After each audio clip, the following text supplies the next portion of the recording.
They came on a quiet Thursday. No warning, no message, just ships the size of cities blotting out the sky like they owned it. People stared up from highways, rooftops, fields, phones out, live streams rolling. Some cried, some prayed. Some, like me, lit a cigarette and waited. Not because I was fearless. I was just too damn tired to care anymore. I'd seen war before, Iraq, Syria, South Sudan. But this wasn't war. This was a slaughter dressed in steel and arrogance. The Council knew. Those smug alien bastards knew Earth wasn't ready. Or rather, they thought we weren't. I had intel. Deep intel. Back when I was still part of the Orion Black Archives.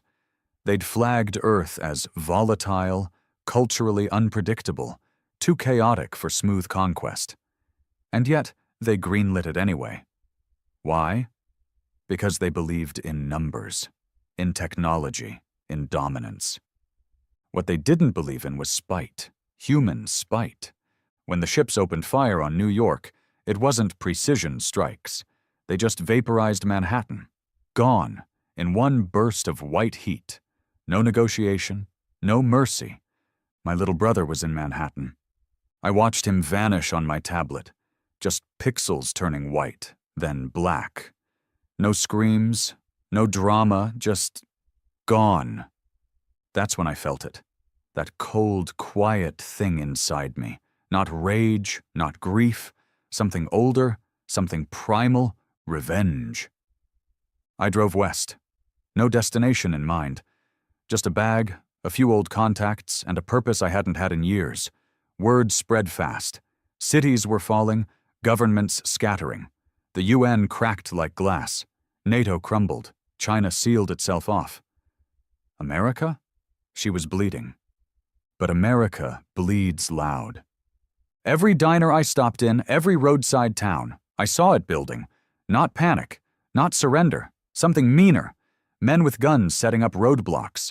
Teenagers dragging satellite dishes onto school roofs, trying to hijack alien signals. Old veterans handing out ammo from rusty trunks. They thought we'd roll over like the others. The Andari, the Vetari, the Yulth. They all bent the knee when the sky turned black. But Earth wasn't raised like that. In Denver, I met the first wave of resistance. Not military, not organized, just pissed-off humans with too much firepower and not enough fear. They called themselves Ashers, named after the cities turned to ash. I didn't ask to join.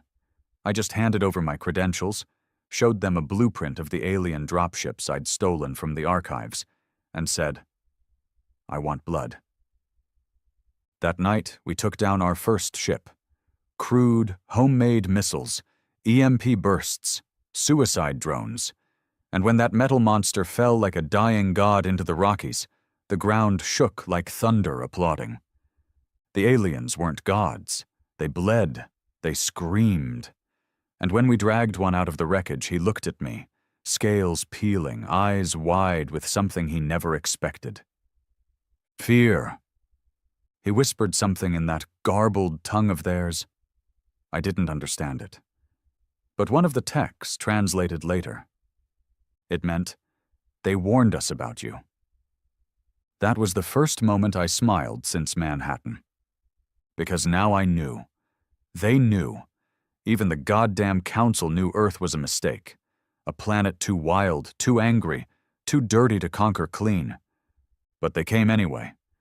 And now we're going to make them pay for every drop of blood they think they're owed. The next days weren't days anymore.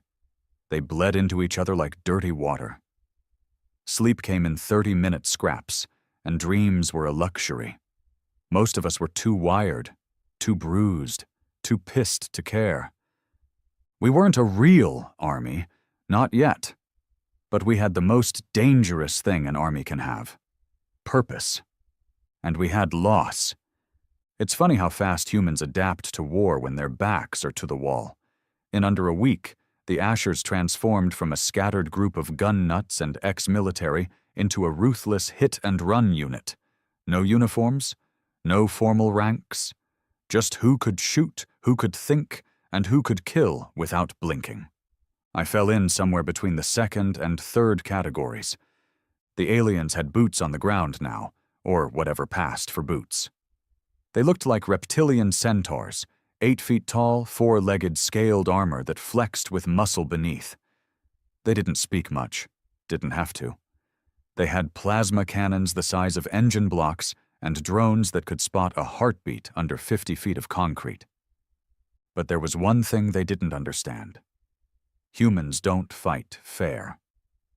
We rigged their landing zones with crude explosives, improvised pressure mines from buried truck batteries and rusty shrapnel. When they swept in tight formations, we cut them down with cheap jammers and Molotov drones. And when they scattered, we hunted. One op in particular stuck with me. Colorado Springs.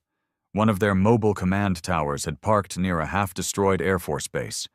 We knew they used it to coordinate field patrols. Knocking it out wouldn't stop the war, but it'd send a message. We didn't ask for permission. There were 8 of us, mostly veterans, a few civilian tech heads, and one sniper with no name. Just a stitched patch that said, Kilo. We moved at night, under cloud cover. Rain came down like needles, and visibility was garbage. But we needed it that way. Our gear was outdated, some of it patched together from scrapyards and defunct defense stocks. They had thermal scanners. We had mud and foil-lined blankets. They had high-flying scout drones. We had birds' nests and mirror camouflage nets strung between overpasses. They called it a suicide run. We called it payback. By 0300, we were in range. Kilo perched on a broken water tower. I was with Gideon, a former Marine with burns on half his face and eyes that hadn't smiled in 20 years. He was quiet, methodical, and carried a modified .50 cal that made him look like a walking tank. We crawled through rubble, mud, and the broken bones of houses that used to hold families. The alien tower pulsed with a dull green glow. It wasn't just tech. It was alive. You could hear it breathing if you got close enough. Some kind of biomechanical nervous system running through it. Disgusting. Brilliant. Kilo whispered through comms. Got 2 scouts on the left, 1 tower-mounted drone, no civilians, clean shot. Light it, I said. 3 seconds later, the drone dropped from the sky with a pop, then the scouts. One pierced through the skull, the other caught mid-turn. No screams, just wet meat, sounds, and silence. We moved fast. Inside the tower, it was like being swallowed by a machine. Walls pulsed. Floors had a heartbeat. Alien tech has this way of making you feel like prey in a stomach, not a soldier in a facility. We planted the charges near what the techs called the core spine. Looked more like an exposed artery than a power source. Heat shimmered off it. The moment we touched it, alarms went off. High-pitched, vibrating sounds that made your teeth rattle. We had 90 seconds. As we pulled out, they came. 4 of them, no, 5, burst through a side hatch. Not grunts. These were elites. Black armor, faster movement, synchronized firing patterns. They'd fought real wars. They knew what they were doing. We laid down suppressive fire. I watched Gideon take 2 plasma rounds to the chest and keep firing until his arms gave out. He didn't scream. Just dropped, still holding the trigger, his last breath lost in the echo of gunfire. Kilo picked off 2 from his perch. The rest ducked behind support pillars and began laying down cover fire that turned concrete into mist. I slid behind a broken console, jammed a mag into my rifle, and prayed the timer hadn't failed. Then came the blast. Not a boom. Not a crash. A roar. It ripped through the air like God slamming a door shut on hell itself. The entire tower convulsed. Steel split. Walls cracked. Green fire burst from its center like bile. I ran. I didn't care if I died in the flames. I just didn't want them to win. We lost 3 people that night. Gideon, Monroe, one of the tech kids, and a girl named Tam, who I'd only known for 5 hours but had a smile like she still believed we could fix this planet after we were done killing for it. We got back to the outpost around dawn. Rain had stopped. Sky was purple and black, like a bruise stretching over the world. Ashers cheered when they heard what we did. The tower had been one of 4 primary network hubs for the region. Without it, the invaders lost half their air support in the western sector for at least a week. It was a win. A rare one. I didn't feel anything. The Council still hadn't officially responded, but our intel guys intercepted a fragmented transmission, alien dialect translated through some dirty AI still limping off a Chinese mainframe. The message read, "Earth is not compliant. Recommend reassessment. Threat level escalating beyond projections." That's when it hit me. This wasn't going to be a quick invasion. This was going to be a long, ugly war. Over the next few weeks, resistance cells started linking up. Not through any government, not anymore. That structure was gone, maybe forever. This was all bottom up, city by city, mountain by mountain. It wasn't pretty. Sometimes we fought each other. Turf disputes, supply raids, rogue commanders acting like warlords. But under all that chaos, something stronger was forming. A new kind of unity. Built not on politics, not on flags, but on a shared hatred for the thing that tried to take our home and treat it like a lab experiment gone wrong. Word spread of other wins. In Brazil, a jungle ambush wiped out a whole alien armor column. In Russia, a buried missile silo fired again for the first time in decades, taking down a capital ship over the Ural Mountains. In South Africa, tribes with centuries of hunting instincts lured an alien scout force into a natural kill box and turned it into a massacre. Everywhere they touched down, we bled. But we made them bleed too. I started writing down names, not just for memory, for justice. Gideon, Tam, Monroe, my brother. And the list was getting long. Ashers, this is Freepoint 9. We took down a transport. Need evac for 12 civies. Command, this is Warsaw Cell. Plasma tank disabled. 2 casualties. Enemy retreating. This is Hammer Echo, sending coordinates. We found one of the bastards' queens. They were still here. The humans. The angry ones. The broken ones. The dangerous ones. And they weren't done. The aliens had superior tech. They had numbers. They had orbital dominance. But what they didn't have? They didn't have vengeance. They didn't have the hate that burns cold. The kind that keeps you crawling through rubble with shrapnel in your gut and blood in your eyes just to get one more shot off before you die. They didn't have Earth. Not really, because Earth wasn't cities and governments. Earth was us, the loud, messy, violent bastards who don't know when to quit. And if they came here thinking they'd break us, then they weren't just wrong. They were doomed. War changes a man. It carves him hollow, burns out the soft pieces, and leaves the bones behind to carry the gun. 3 weeks after Colorado Springs, I was sitting on the edge of a burnt-out supermarket in Wyoming, eating canned beans with my fingers, when the message came through.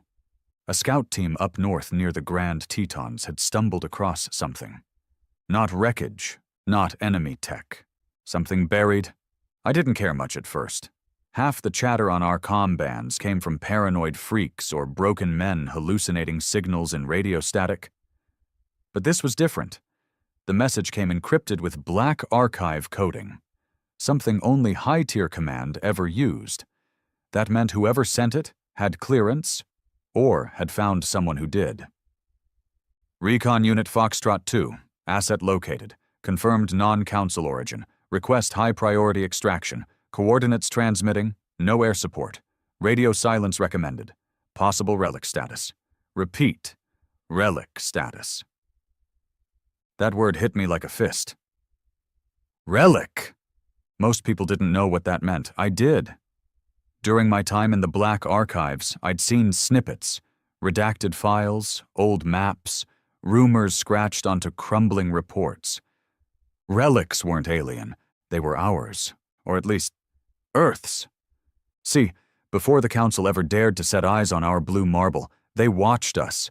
For centuries. Maybe longer. The real reason they avoided contact wasn't because we were weak, but because we were unpredictable. Our planet had historical anomalies, energy spikes that didn't match our tech level, ruins deep beneath the sea that didn't belong to any known civilization. They buried the knowledge. They erased it. Because they were afraid of it. Now someone had found one. I left the Ashers under Kilo's temporary command. The man spoke like a ghost and shot like a god. Good enough for now. I took a bike, a pack, and enough firepower to make God nervous. The journey took 2 days. Back roads, broken bridges, open fields crawling with patrol drones. Twice I had to bury myself in wet earth as alien searchlights swept by, their mechanical hum slithering through the trees like a hunting beast. By the time I reached the Tetons, the scout unit was gone. Slaughtered. 3 bodies lay in a shallow ravine near the base of an old mining site. Charred black, limbs twisted like paper. Plasma burns, council weapons, no doubt. But the kill patterns didn't match. These weren't tactical strikes, they were execution shots. A warning.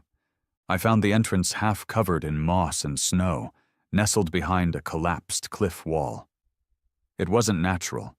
The rock had been shaped, smoothed, engraved with symbols I didn't recognize.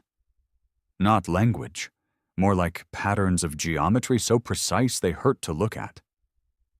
Inside, it was colder than it should have been. The deeper I went, the quieter it got. My boots stopped echoing. My breath stopped fogging. No wind, no sound, just silence like a waiting thing. 50 feet in, the passage opened into a chamber. Massive. Black stone. In the center was a pedestal, and on it, a device. No wires, no buttons. It looked like a shard of obsidian shaped into a twisted cube, faintly pulsing with a red glow that throbbed like a heartbeat. I didn't touch it. Not yet. Instead, I walked the perimeter. There were markings etched into the stone, faded but familiar. Not because I'd seen them before, but because something in my blood recognized them. It wasn't human, not alien either. Something older. I turned on my scanner. It started screaming. Radiation, EM bursts, seismic pulses, none of it should have existed here. This place was humming with dormant power, like a sleeping reactor inside a tomb. Then I heard it. A voice, not out loud, not with my ears. In my head. One word, repeated over and over like a whisper behind my eyes. Release! I stepped back, breathing hard, gun drawn. Nothing moved. The pedestal was still there. The relic, still glowing. I should have left. I didn't. Because in that moment, I knew this wasn't just a weapon. It was a memory, a warning, a key. The Council hadn't just feared us because we were warlike. They feared what lay beneath us. Earth wasn't just some backwater ball of mud. It was a vault. And someone had sealed it a long, long time ago. I took the relic. The moment my fingers touched it, the temperature dropped by 10 degrees. The walls pulsed. Lights flickered. My skin felt like it was peeling back from the inside. But I didn't die. Instead, the glow faded, and the cube collapsed in on itself, folded like origami until it vanished into a black splinter no bigger than a coin. It floated above my palm, then sank into the skin without a sound. I collapsed. Dreams came.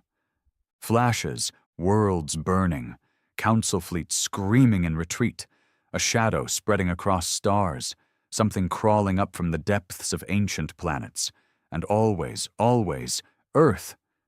Not as a victim, as a source. I woke up in the snow outside the mine, no memory of how I got there. But the relic was gone, and my chest ached with a heat that didn't fade. That's when the transmission hit me, straight into the earcom, unscrambled, unfiltered. Subject, human designation redacted. Artifact retrieval confirmed. Asset status, active. Initiate phase wake. It wasn't human tech. It wasn't council tech either. Someone or something else was watching. And now it was awake. When I returned to base, the world had changed. Alien forces had started pulling back from key zones, not in retreat. In consolidation, they were spooked. Recon units reported that orbital patterns had shifted. Surveillance drones were circling deeper in the atmosphere, not for domination, but for detection. They were looking for something. Me?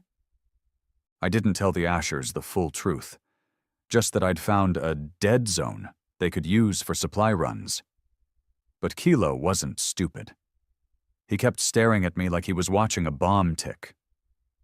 Then came the broadcast, not from the Council, not from us. It hijacked every channel on Earth, every screen, every signal, and it spoke in perfect English. Earth is not what you think it is. You are not what they told you you were. The invaders have awakened the old fire. They have trespassed into the vault of the first war. The voice was genderless, ageless.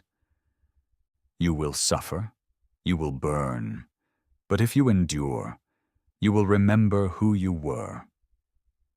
Then it cut. The next day, 5 council ships exploded in low orbit. No missiles, no trails, just silent detonations, as if someone had snapped their fingers and erased them. Panic spread through their ranks.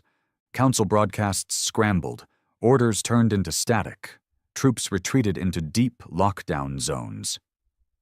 We intercepted chatter, panicked words, half-screamed coordinates, one phrase repeated in nearly every language we translated: "The sleepers have stirred." We didn't know what it meant. But I knew this. The relic didn't give me power. It reminded me we'd already had it. Buried, forgotten, locked away, until now. That night, I sat by the fire outside base. Gun in my lap, cold wind on my face. Ashers were drinking, cleaning rifles, sharing stories of the day's skirmishes. Kilo sat next to me, quiet as always. Then he said, "It's inside you, isn't it?" I didn't answer. He nodded anyway. "Good." "Good?" I asked. He leaned forward. "Because I think we're going to need something a lot worse than us if we're going to win this thing." And in the distance, far off in the sky, something moved.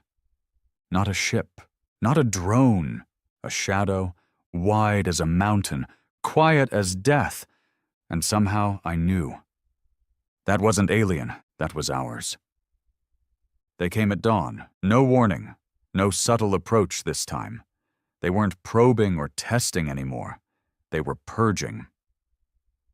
We'd set up a new temporary outpost 2 clicks outside of Helena, Montana, an old ranger station reinforced with steel scraps, claymore lines, and enough riflemen to hold a small hill.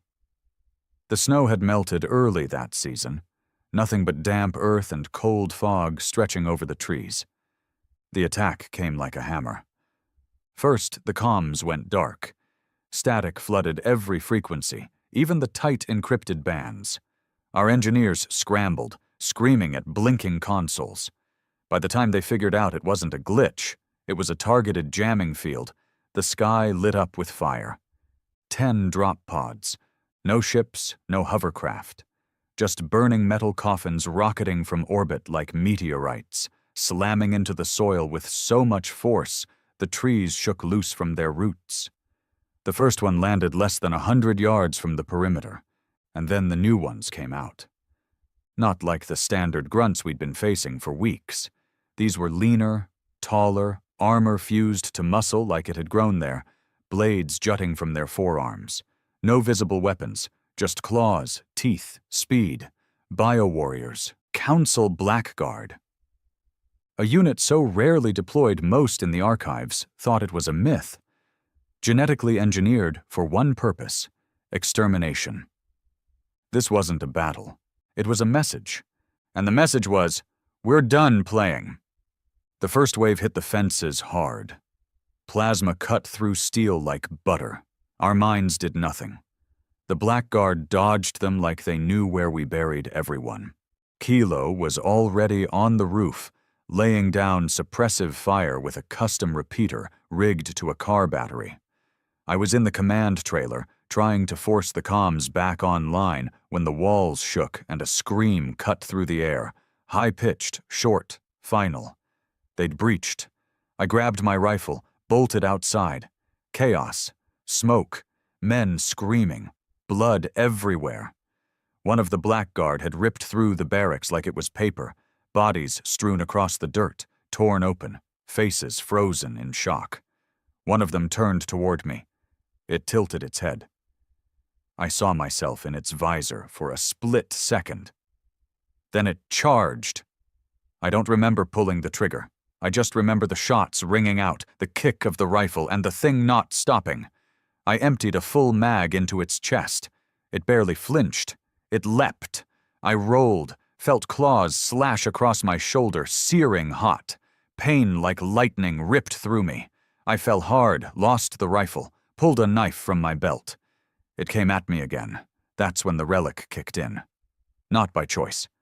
Not something I triggered. Just instinct. The pain vanished. My body moved faster than I could think. I ducked, sidestepped, and buried the blade in its throat with a force I didn't know I had. Not even the knife did it.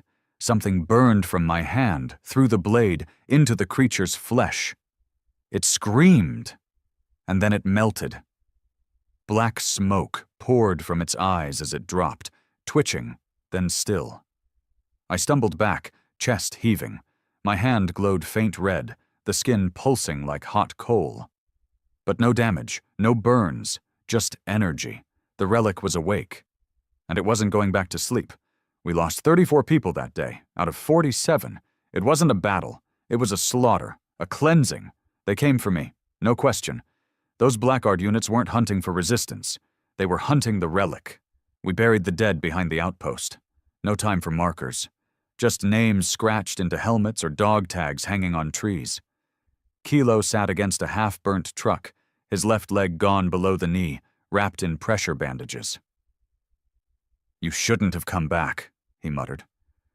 "I couldn't leave it in the open," I said. He nodded slowly. "They know now, don't they?" "Yeah." "Then it's only going to get worse." He was right. Because 2 nights later, we got contact from a deep cell out of Alaska. Encrypted signal. Barely readable. Just coordinates and a single word. Convergence. At first, no one knew what it meant. But I did. Back in the archives, during an unauthorized dive through a restricted sector, I came across an old document. Digital, but buried under a dozen firewalls. It spoke of a failed operation from centuries ago. Something the Council tried on a planet not unlike ours. A full-scale invasion. Assimilation by force. But something went wrong. They called it the convergence event. It meant that the planet awakened, fought back, not through soldiers, through memory, through design. Not every world was meant to be conquered. Some were meant to defend themselves. That planet was consumed in fire. Not just the aliens, everything. Because the relics didn't just protect, they purged. That was the Council's real fear. Not that humanity would fight back, but that Earth itself might. I followed the signal, left Kilo in charge again, what was left of him. He didn't complain. Just told me not to die unless I planned to bring hell with me. The coordinates led me to the frozen edge of old Anchorage. Broken buildings, ice-choked roads, no signs of life. But deep under a collapsed mountain tunnel, I found them. Not survivors. Awakened. People who'd come into contact with relics over the years. Fragments, traces, whispers. Men and women who had changed. Not fully human anymore, but not alien either. Something in between. They called themselves the Remembered. Most looked like normal people. Some had faint glows in their eyes, strange patterns etched into their skin like scars made of light. One spoke with a voice that echoed even when he whispered. "We've been waiting for you," he said. "You know who I am? We know what you carry." I clenched my fists. "What is it? A weapon? A tracker?" "It's not what you carry that matters," he said. "It's what it's awakening in everything around you." "What do you mean?" He pointed to the ice above us. "Earth remembers every wound, every war, every empire that rose and fell on its skin. The relic doesn't hold power. It reminds power." Another stepped forward, a woman with silver hair and arms covered in alien script that moved like ink in water. "Wherever you go," she said, "you're waking up the old things. Machines buried in deserts, beacons hidden in caves, fail-safes from a time before time." "So what happens now?" I asked. She looked at me, her eyes distant. Now you stop running, and you start fighting. With everything." I returned to the Ashers not as a soldier, but as a trigger. Everywhere I went, things began to shift. Satellite ruins in Nevada started transmitting again. Subterranean tremors beneath the Alps, long dormant, began to pulse in strange rhythms. An old nuclear facility in Kazakhstan, completely off-grid for 50 years, suddenly powered up with no human input. It wasn't reactivating. It was responding. To me. To the relic. To Earth. The Council finally spoke publicly, a system-wide declaration. "Earth has violated galactic protocol. Humanity has activated ancient technologies considered unstable and destructive.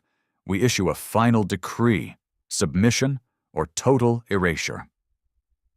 No terms, no parley. This was it. The extermination order. And that's when I made my decision. We weren't going to wait anymore. We weren't going to survive. We were going to end this. We didn't wait for them to make the next move. The moment the Council issued their extermination order, every resistance cell, every Asher's outpost, every broken soldier and half-dead survivor knew. We were out of time. There would be no rescue, no armistice, no mercy, so we stopped planning to win. We started planning to hurt them. It began with what we called the Red Line Strikes, coordinated sabotage missions across 5 continents. The goal? Cripple their logistics, burn their fuel depots, crash their supply lines, make them bleed where it counted, from within. We had intel now, not just stolen files and shaky drone feeds. The Remembered had systems, old ones, pre-Council signal interceptors, Earth relics wired into modern comms. They didn't just listen, they translated. The Council had a vulnerability.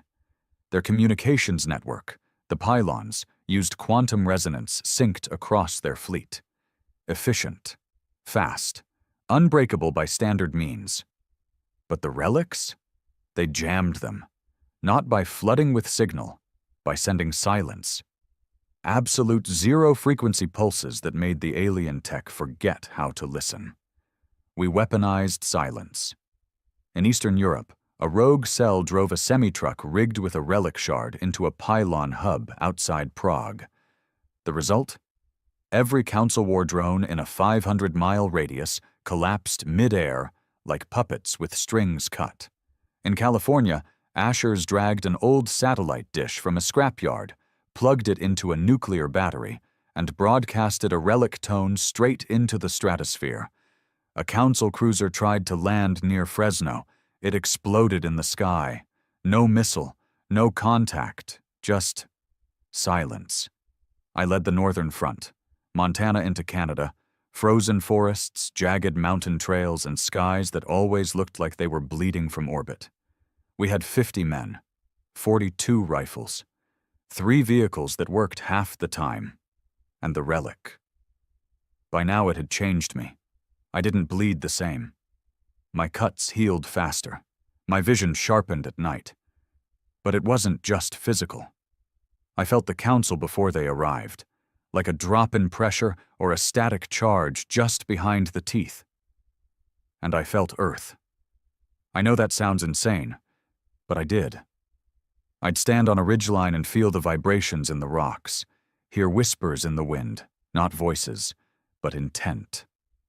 The mountain wanted us to fight. The trees bent away from the dropships, exposing landing squads. The snow melted faster near our camps, like the cold didn't want to slow us down. Even the storms started to turn, shielding us from satellite eyes, dumping blizzards on enemy camps while our paths stayed clear. Nature wasn't neutral anymore. It had picked a side. We launched Operation Shatterglass at 0300, beneath a moon half gone and clouds too thick for drone eyes. Our target, a council-forward logistics node hidden under an old hydroelectric dam in Alberta. They thought they were safe behind their tech. They didn't count on human desperation. We hit them with homemade pulse grenades, relic-boosted rifles, and 2 suicide rigs made from stripped harvesters packed with scrap metal and napalm. The council defenses fired like thunder, blue bolts splitting the sky, incinerating anything that moved. But we didn't move like soldiers. We moved like animals. Unpredictable. Savage. We took the north platform in 12 minutes, lost 6 men, another 9 wounded. By the time we breached the central control bay, the relic burned red hot in my chest, humming louder than the gunfire. I touched a control panel, just brushed it, and the entire node shut down. Lights, systems, power gone. The alien tech went dark. Like it recognized me. I didn't feel proud, I felt angry, because the truth was finally settling in. The Council didn't fear Earth because of our violence. They feared us because we weren't supposed to be like this. We weren't supposed to exist like this. In the aftermath of Shatterglass, the Council retaliated. Hard. They vaporized Chicago. Flattened it. No troops. No demands. Just a kinetic rod from orbit. A metal spear the size of a bus dropped from space. No explosion. Just impact. They did it to send a message. They called it Deterrence Protocol Zeta. We called it cowardice, because they couldn't win on the ground anymore, not without losing dozens of units per city. The relics were spreading, waking up buried installations, disrupting their equipment. Their drones weren't reliable. Their armor was cracking. Even their soldiers were starting to panic. We intercepted another broadcast 2 days after Chicago. Translated, it said, "Human resistance has escalated beyond projections. Losses unsustainable. Recommend petition for Elders' intervention." The Elders? I'd only heard the name once before, buried in a restricted file labeled Class Sigma Intervention Events. The Council wasn't the top of the food chain. There was something above them. And if they were calling for help now, it meant they knew what I already suspected. We weren't just surviving. We were changing. The Remembered sent word that another convergence point had activated. This one under the ruins of an old mining town in Alaska, long thought abandoned due to unstable ground. Truth was, the instability came from something deep beneath, something humming, sleeping, waiting. I led a team of 20 there. It was a suicide run. Every mile north we traveled, we were hunted. Council interceptors flew low, scanning for movement. We moved at night, covered ourselves in mud and foil mesh, slept in caves, ate snow and old rations. I watched 2 more die from exposure before we even reached the site. But when we got there, the mountain moved. The ground didn't collapse. It opened, like a lung exhaling for the first time in millennia. Inside, beneath centuries of ice and rock, was a machine. Larger than a cathedral, half organic, half stone. covered in the same shifting script I'd seen etched into my arms during the last relic activation. I didn't understand how I knew what to do, but I did. I stepped forward, placed my hand on the pillar pulsing at its core, and whispered the only word I remembered from the dreams: awaken. The entire valley lit up. Not with fire, with memory. Flashes of old wars, skyships the size of continents, titans forged from mountains and flame. A species not human, not alien, but familiar. Earth's first children, the ones who came before. And then, nothing. Silence again. Except the feeling in my bones that something enormous had just shifted. We returned to camp to find it empty. Asher's gone. No signs of struggle, no blood, just a message scrawled in mud across the bunker wall. They took them. A map, coordinates, a council processing center. They weren't killing prisoners anymore. They were studying them. I didn't wait. I took whoever was left. 3 men, 1 drone, 2 clips each. We hit that facility like a storm of knives. They weren't ready. Too used to static, too used to terrified humans running from the light. We didn't run. We came through it. We tore the place apart.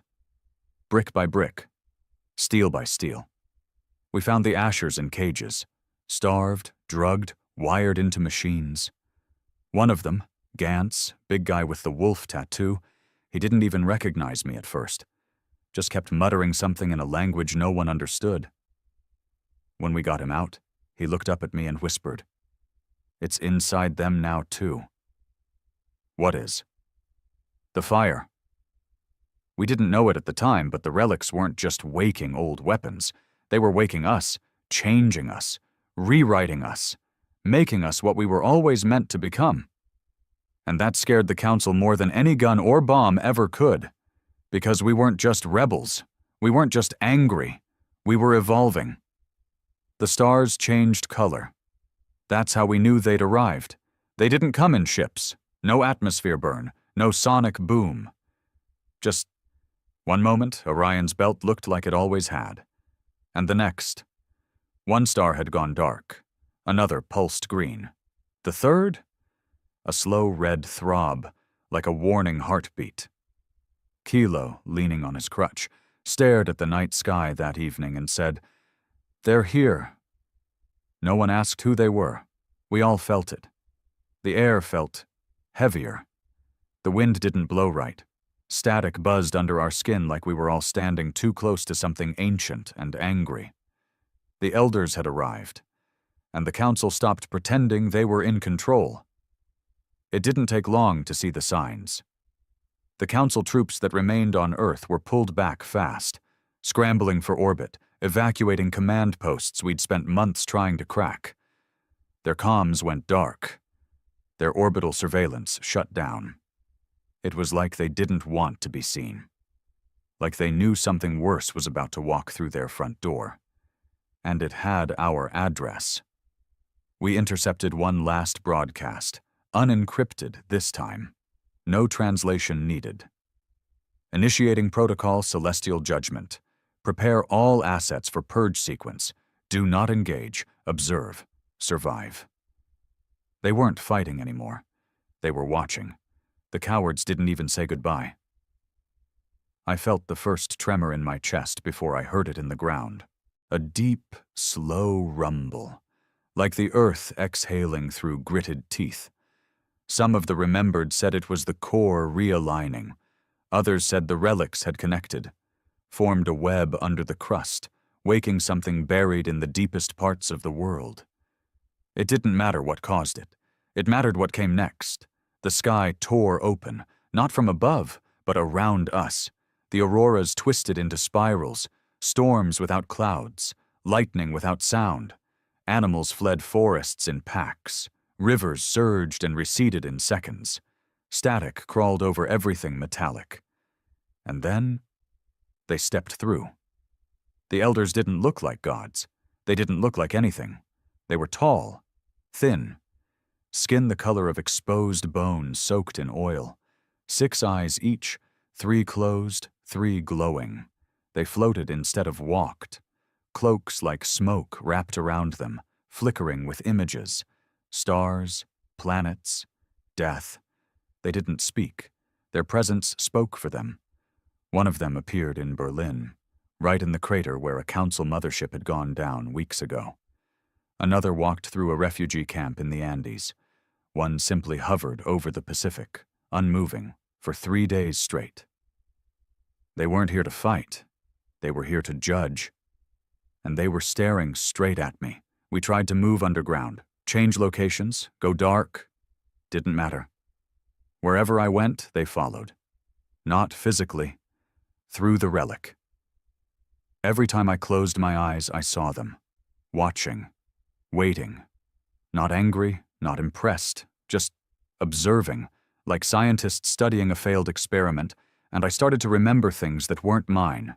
Images, moments, flashes of a war older than Earth itself. The first war, not between species, between creators, the elders. They didn't come after us because we were dangerous. They came because they built us. I found an old vault in what used to be the Rockies, now fractured into canyons and molten scars from orbital strikes. It wasn't on any map. It didn't need to be. The relic pulled me there, step by step. Inside, I saw the truth. Earth wasn't a planet that evolved humans. It was a planet meant to create us, designed. We weren't random. We weren't accidents. We were a fail-safe, a weapon, one built to sleep for thousands of years until the right pressure, the right pain, cracked us open. And the Council? They were never meant to reach us. They were warned. The Elders had sealed Earth for a reason, a Kvaranton, a cage, not for us, but for what we could become. And now the lock was broken. I staggered out of that vault, shaking. I was seeing ghosts in everything, memories that weren't mine, voices in languages no human should understand. My veins glowed faint red when I got angry. The relic didn't sit under my skin anymore. It was my skin. Kilo met me near the burned tree line. One look at my face, and he didn't even flinch. "What did you see?" he asked. "Us. What about us?" I met his eyes. "We're not the last hope." "Then what are we?" "The last threat." He smiled. "Good." 3 days later, the Elders finally spoke. Not in words, in dreams. Every man, woman, and child left on Earth, anyone who'd fought, bled, or remembered, saw the same thing. A field of stars, a cradle of bone, a child made of fire, and then the voice. "You were made to end wars, not survive them. What you awaken now cannot be reversed. Choose. Sleep again, or burn the sky." Some begged to forget. Some killed themselves. Most didn't understand it. But I did. And I made my choice. We turned our weapons outward, out of the caves, out of the ashes, out of the old places where we hid and hoped. We gathered every relic fragment, every buried node, every sleeper site, and turned Earth into a beacon. Not for help, for war. The remembered were no longer hiding their faces. They led raids now, walking through plasma fire like it was rain. The relics had reshaped them, rewired them. Some had arms of light. Some spoke to machines. One boy, no older than 16, took down a walker tank just by screaming. We were becoming something else. Not alien, not God, just pure. The Elders watched, but they didn't intervene. Not yet. Because they were still waiting for one final moment. The moment we went too far. The moment we challenged the stars themselves. That moment came in the Nevada desert, where the last Council citadel remained. A fortress of orbit-to-ground cannon arrays, shielded bunkers, anti-air towers that could punch a hole in the moon. We didn't sneak in. We announced it. I walked straight up to their walls with 2,000 fighters behind me. Humans, remembered. Machines reawakened from old ruins, even Earth itself. Storms circling above, wind howling behind us like a war cry. and I gave them the last offer they'd ever get. Lay down your arms, or we turn this planet into your grave. They fired first. Always do. But this time, we ended it. I don't know what to call what happened next. It wasn't a battle. It was a detonation of truth. The relics lit up across the globe. Earth screamed through us. Fire rained sideways. Gravity bent. The skies cracked, and something from deep within the soil roared, not from lungs, but from memory. We didn't fight like soldiers. We fought like the last breath of something sacred and savage. The Citadel fell in 13 minutes. The last council signal was a single word: extinction. Afterward, I stood where their command center used to be, just dust and heat now. The elders floated above the ruins, silent, watching. I looked up at them, and for the first time, I spoke back. We know what we are now. One of them turned its 6 eyes toward me. The stars behind it dimmed. You cannot be contained. We were never supposed to be. They didn't answer. They didn't need to, because the judgment was already passed, and the galaxy would never be the same again. We weren't supposed to look beyond the sky. That was part of the cage. Earth had always felt isolated, cut off, trapped beneath a ceiling we couldn't see but always felt. No matter how far we launched satellites, how deep we pushed into space, something always held us back. Now I know what it was. The Council didn't just invade Earth, they unlocked it, and in doing so, they shattered the seals the Elders placed long ago. After the fall of the Nevada Citadel, silence swept the planet. No more dropships, no more patrols, no more orbital strikes. Council chatter? Dead. They'd abandoned their conquest. Their pride wouldn't let them admit it, but their actions did. Earth was off limits now. Not because we surrendered, because we terrified them. But terror is never enough. Not for the ones we lost. Not for the ones they experimented on. Not for the cities they vaporized. Not for the dead children in cages under their labs. Fear isn't justice. We wanted revenge. The Elders still watched, always above us, unmoving, one in the Himalayas, one beneath the Atlantic, never surfacing, one floating in orbit, staring down without speaking. They hadn't interfered, not directly, but they hadn't stopped us either. Maybe they wanted to see how far we'd go. Maybe they wanted to see if we'd become the monster they'd buried here thousands of years ago. Spoiler: we already had.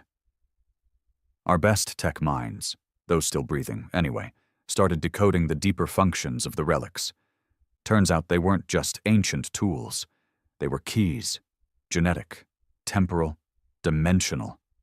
The things buried under Earth's crust? They weren't weapons. They were launch pads. I don't mean rockets, I mean mass transit bridges, gateways built to tear through space without using light speed.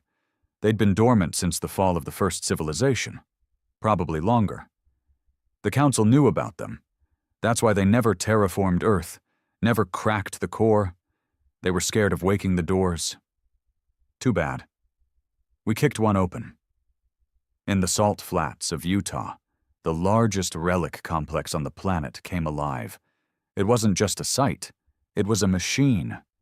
The terrain split for 10 miles. Columns rose from beneath the earth, humming with power. Runes spiraled into the sky like code being written in the clouds. A circle of light formed, wide enough to swallow a cruiser whole. The Remembered called it the Sky Gate. I called it our ticket to hell. Because I knew exactly where we were going. Council Prime, their homeworld. The debate didn't last long. Some warned that leaving Earth made us vulnerable. Others feared the relics weren't stable. Some, quiet voices in the corners, worried that once we left, there would be no coming back. But I looked those men in the eye and said, coming back was never the goal. Ending this is. We launched the first wave 2 days later. I led the first crew. 70 fighters. 5 remembered. 2 awakened war machines pulled from Siberian ruins. 1 transport ship built from the wreckage of a downed council skiff, patched together with human desperation and alien code. The skygate opened with a sound like metal screaming underwater. The light wasn't white. It was violet and sick and endless. I didn't blink. I walked into it. Council Prime wasn't what I expected. It wasn't a palace of steel, no shining towers, no endless parades of authority. It was quiet, a planet choking on its own perfection, glass cities wrapped in domes, air too clean, skies too smooth, everything controlled, everything symmetrical, sanitized. It felt wrong, soulless. We landed outside their outermost metropolis, an artificial ring with a name I couldn't pronounce and didn't care to try. We were spotted instantly. No cloaking, no stealth, didn't matter. We weren't sneaking in. We were invading back. The Council's defenders were fast, precise, thousands of them in seconds. Hover units swarmed like angry wasps, each one carrying a soldier trained to kill in 700 ways. But we weren't the same humans they remembered. We moved like fire. The remembered burned through their lines, turning metal to vapor. One of our war machines, Warden 9, the big one, walked through their heavy artillery like it was paper. I saw a girl from Houston slice a tank in half with a blade she'd grown from her own arm. The Council tried to regroup. We shattered them. And then we sent a message across every channel. You came to Earth thinking we were prey. You were wrong. We are not your error. We are your extinction. As we pushed towards the city's core, something strange happened. The Council forces stopped, not retreated, not fought harder. They froze. Every unit, every drone, every weapon. Still, one by one, they powered down, fell to their knees, bowed. I thought it was surrender, but then I looked to the sky and saw them, the elders. 5 now, not 3, not hovering over Earth anymore. They'd followed us here. And this time, they spoke, not in dreams, not in riddles, but through the planet itself. Their voice bled into the ground, through the walls, into our minds. You were never meant to leave. The cage was broken. The fire awakened. Now the chain is undone.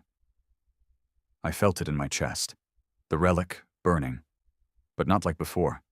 This wasn't power, it was memory. I dropped to one knee, gasping, and I remembered. Not as a human, as what came before. We were their creation, not just ours. The Council, the others. They were all offshoots. The elders didn't rule galaxies. They seeded them. They built species like tools, some for war, some for labor, some for expansion. And Earth? Earth was their fail-safe. The last project. A species made to adapt, evolve, survive anything. A species that could not be controlled. That's why they locked us away, why they erased the memory, why they swore to never return. Because once humanity awakened, they couldn't stop us. No one could. I stood, blood dripping from my palms, vision burning red. You're not gods, I said. You're cowards. One elder floated closer. 6 eyes blinked in unison. We feared what you would become, and now you have become it. I smiled. You should have feared harder. Then I gave the order. We hit the city core with everything. Plasma, relic fire, sonic pulses, even raw kinetic strikes. Chunks of Earth's crust we'd launched into orbit, slingshotted back with gravity and vengeance. The Council didn't fight. They fled. Cowards to the end. Their systems collapsed in hours. Their towers fell. Their leaders died with names no one cared to remember. By the end of the day, Council Prime was nothing but ash and silence. And humanity? Humanity was free, but freedom isn't the end. The elders were still there, waiting, floating, watching. I stared up at them, heart pounding, voice steady. What now? One of them lowered, 6 eyes staring into mine. Now you decide. Will you build, or will you conquer? Will you rest, or will you burn the stars? I stood in the ruins of the species that tried to chain us. Behind me, my people. Changed, broken, reforged. Before me, endless galaxies.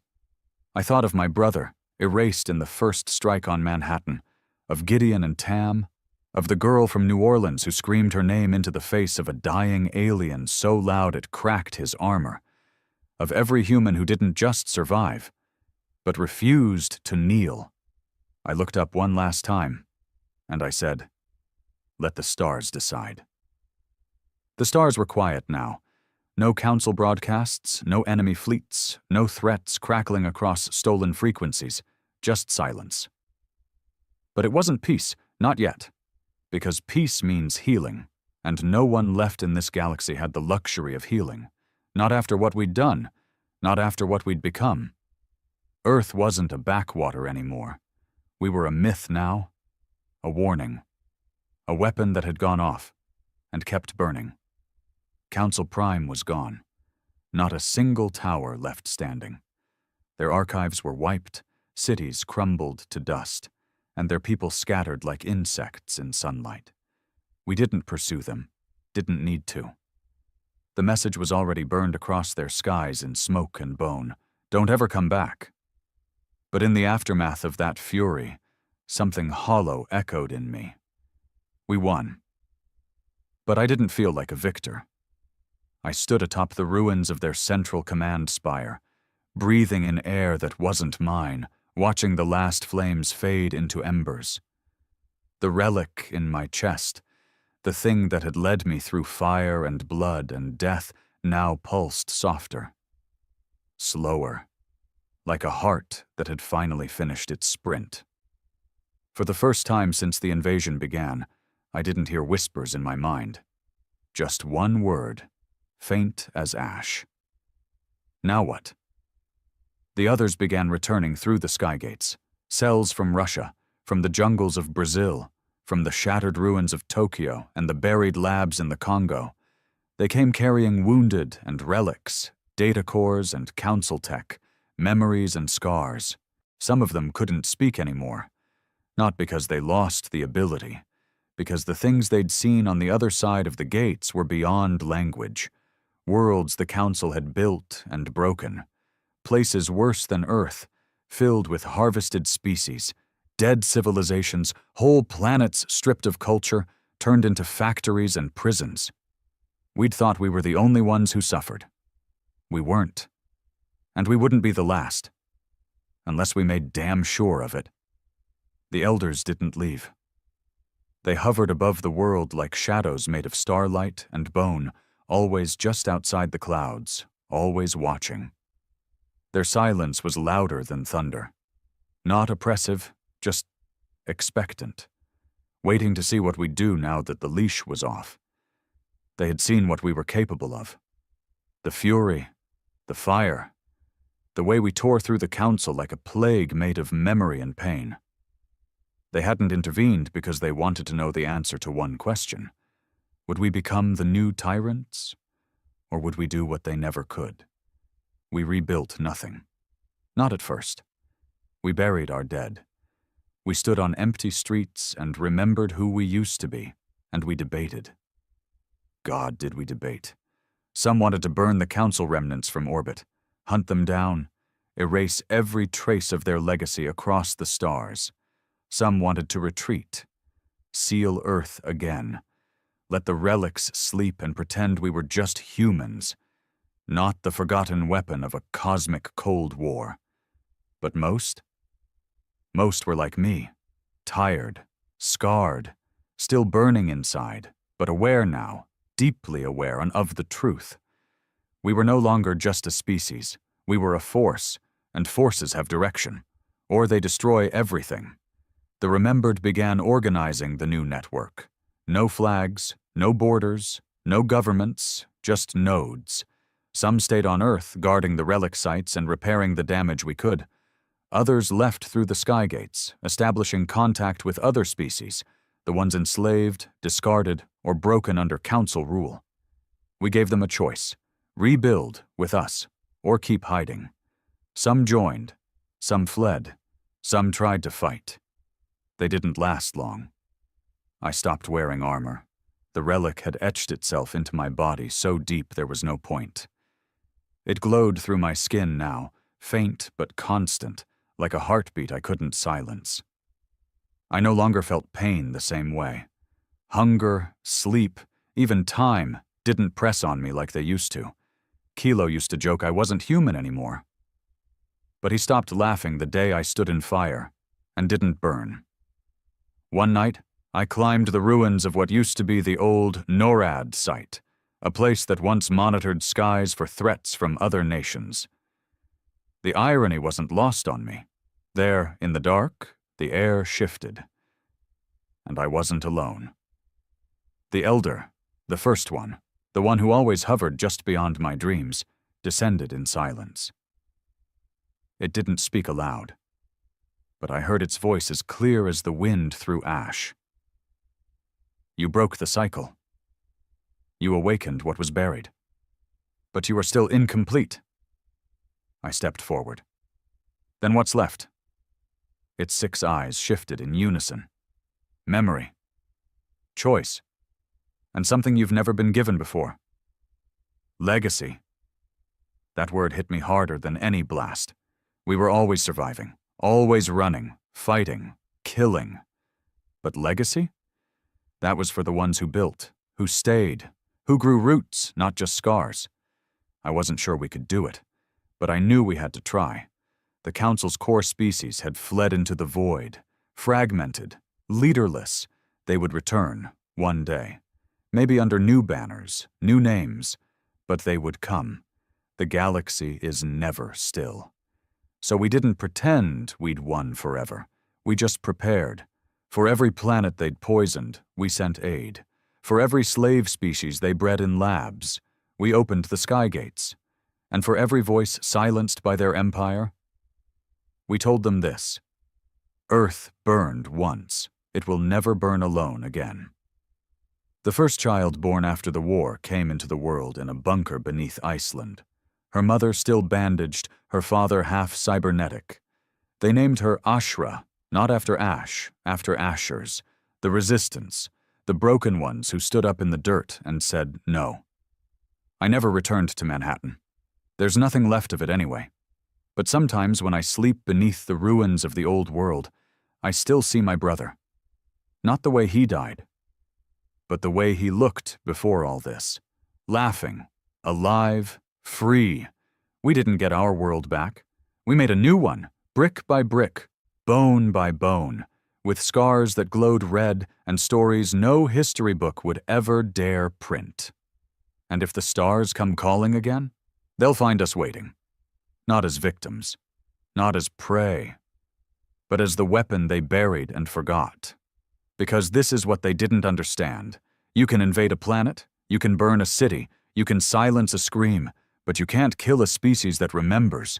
You can't erase the rage of the forgotten, and you'll never, ever survive. When Earth remembers what it really is,